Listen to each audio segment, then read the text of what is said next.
not really a huge fan of him, you know. Um, so yeah, let's see where we were. Really, okay. So to accomplish this task, Napoleon even made military concessions. He wrote in a letter dated December 3rd, 1806, "My brother, you require a man of ability and energy. I think that Macdonald would suit you. Have a letter written to him at Paris on the subject, and if he consents to enter your service, it will be a great advantage for you. You understand that a proposal of this sort must come from you." His willingness to lend the services of a very able uh, Marshal MacDonald to the cause of Joseph represents a trust and hopefulness for Joseph to succeed in his Italian endeavors. By all accounts, Joseph was able to do just that indeed. According to historian Owen Connolly, Joseph was able to ingratiate himself among the people. He spoke their native tongue, worked on peace reform, stamped out corruption, published pardons, and even sought to advance the education of women. Um, he was a modern reformer, and he sought to really immerse himself in the kingdom of Naples and do the best for the people there. He worked tirelessly, by all accounts, staying up nights on end. So, however, his reign in Naples did not last very long. In 1808, Joseph was called to Spain, and Murat took over his duties. Really, so he's able to take over his duties while Joseph has a lot of reforms rolling around, and he's able to just kind of ride a nice coaster for some of the good things that Joseph has kind of enacted. As of course they take policies take time to develop and really work. So he's basically riding that wave, right? So where was I? So yeah, the other Marshal Murat took over his duties.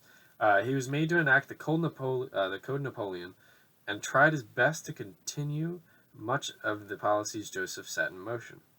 By the time 1808 had come around, the French Empire was proximal to their peak. However, the affairs in 1808 would lead to an insufferable quagmire known as the Peninsular Wars. Both Napoleon and Joseph had underestimated the Spanish. The Spanish people's the Spanish people's resistance to the French occupation. Guerrilla raids and fierce reprisals came to, entrench the country in numerous battles, subjecting the population to ever-shifting zones of occupation from guerrilla forces, Spanish, French, and British troops, among others. Despite Joseph's efforts, which included learning the language, enacting policies of clemency, and appeals for peace or to peace in the region, his statesmanlike qualities were not enough for the rages of such a war. Furthermore, Napoleon was often unable to be there in person. So you see this duality among them, right? It's the statesman and the general. When they're together, when those two qualities can enact and intertwine and work together, things can really flow without a hitch. But Napoleon being occupied, so far away, also trying to micromanage the military aspect of things, not going well. Joseph is there. He doesn't like war. Indeed, he's sort of actually Owen Connolly described him as sort of a pseudo-pacifist. Of course, through his philosophies that he's read, and much of what Joseph published later kind of backs that up. So anyhow, or published at the time, whatever does back that up. So so furthermore, Napoleon was often not able to be there in person. His persistent micromanaging from large distances would present problem. It would create problems. This large, micromanaging from so far away would definitely create problems. I've lost my place. Oh, sorry. In communication and sorry, the camera keeps fluttering. Definitely getting me there. So it would present loads of problems in communication and would enable infighting among the various marshals placed there in collaboration with Joseph. So Joseph's trying to, enact and rule this territory as a sovereign, and it's not working. Everybody knows that, Napoleon's behind all this, and Napoleon's sending contradictions behind Joseph's back, and everyone is all spread out, and marshals they're looking for the glory for themselves, and no one's working together, and it just lends itself for, again, a pointless quagmire that will ensue. And you know without cooperation, those other units are going to be straying. They're going to be left behind. They're going to be stragglers, and it is it's quite the scene there, and it really ends up costing them in the long term. It is very tough. So yeah, let's continue with that. That's quite the struggle. So again, yeah, really, he was never given a true chance.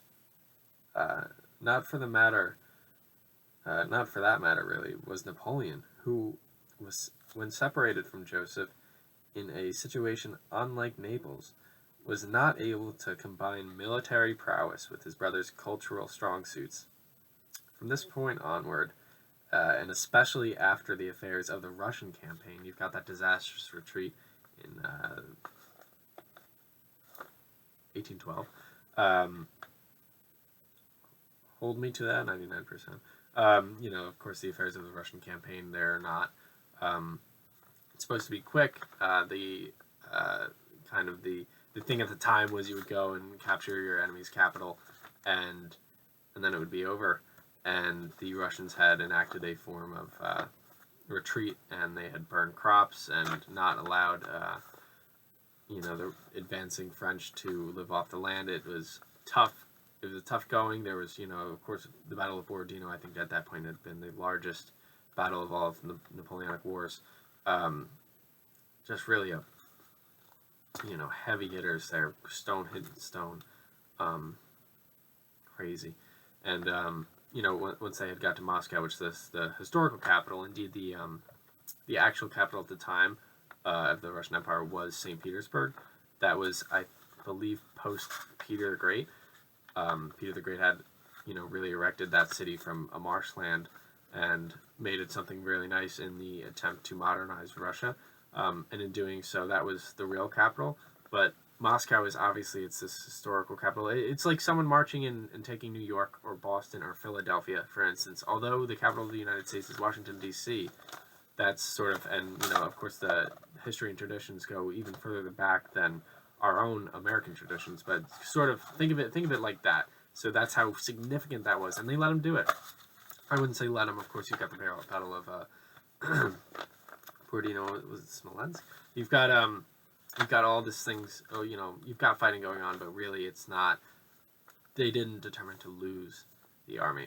So what happened was, they could have made winter camp in Moscow. They could have left earlier, but they kind of straggle. They sit in Moscow for a little bit, and then at this point, it's, oh boy, the dash gets on. No one really knows what it's going to be like. Winter came a little early that year, and it is, yeah, I think it's somewhere over 60 or 75%. Don't quote me on those figures. That they had ended up, those were losses during the campaign. Very unfortunate.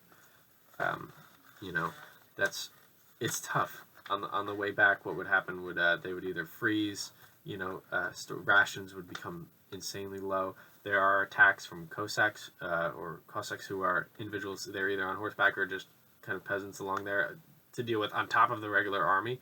It is groups of very skilled horsemen who would come in and smash during night raids or whenever. They just trail the army, and they'd pick off stragglers.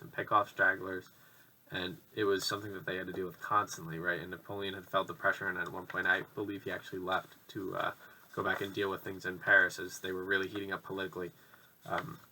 There was a lot of dissent, or there was a lot of pressure in the capital because people were tired of war, and rightfully so. It was really a travesty.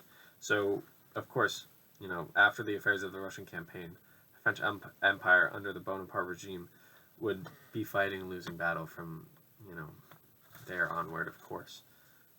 So really, and then you've got him, of course, coming back, and after that you've got Waterloo. But really, what the very significant portion of this is, of course, about that. It's about going from Naples to Spain to Russia, and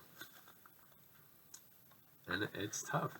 It's a huge thing. Joseph and Napoleon did well, especially in the beginning when they were able to work together and, really put those strong suits to the test. But by the time Spain rolls around, it's beginning to become a lost cause. Conclusion, a tantalizing pair. Underappreciated one, I would add. So, although Napoleon and Joseph shared the world stage for quite some time, the accomplishments of the younger brother have found their way into the histories much more than the elder. This fact is a misrepresentation of the duplicity of the circumstances which allowed Napoleon to achieve such grandiose ambitions. The tandem work of the brothers statesman and the general made much of this a reality. Indeed, Napoleon's ability to trust Joseph in his early years with affairs of state in 1805, Naples in 1806 and 1808, and Spain from 1808 onward, notwithstanding other miscellaneous ventures, remain a steadfast contributor to the events that unfolded. Although these two men had separate ideals of peace, war, and philosophy, they were able to come together to form a union that history has seldom ever seen, nor have they seen since. That history has seldom seen since. And, yeah. So we've got the bibliography. A small quote, if that's of any reference to you, if you can see it. Again, sorry for all the... suppose those are thumbprints from gripping them, or just wrinkle marks. Yeah, but shoot, what an interesting field and an interesting pair of fellows. This is definitely an underappreciated aspect. Of course, it was rather hard to find a lot of information on Joseph, and a lot kind of sweeps his contributions under the rug. So I felt that it was important to be able to touch on both how they acted and how they were both important together. Of course, Napoleon is, not to take any of his accomplishments away, but you've definitely got to add what the real story was. So it's been a pleasure and an absolute blast to present this, or absolute blast to do this for you. And yeah, this is it, I suppose. Well, it's never it. This is I had a very fun time. So I won't ramble anymore. And thank you so much for listening. Thank you so much for being here. Thank you so much for giving me the opportunity for everything. It means a ton, and I'm really speechless for how much that everything, how cool it is, how very nice. So I hope you have a wonderful day. I hope you enjoy watching this, and I will catch you later. Bye.